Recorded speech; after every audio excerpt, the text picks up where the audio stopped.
Ayan mga bossing. Nalagyan na natin ang napalagyan natin ang bushing. Ayan. Tapos nagrasahan natin. Ayan, wala nang kalog yan. Oh.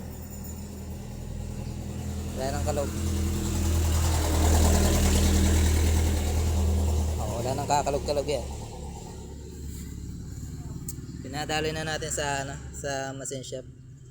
Kasi yung lalagyan na ng bushing niya may tama na, may kayod na.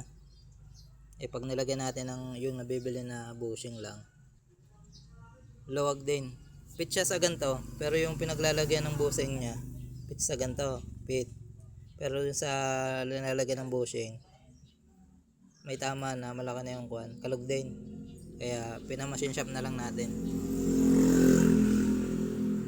Ayan, okay na.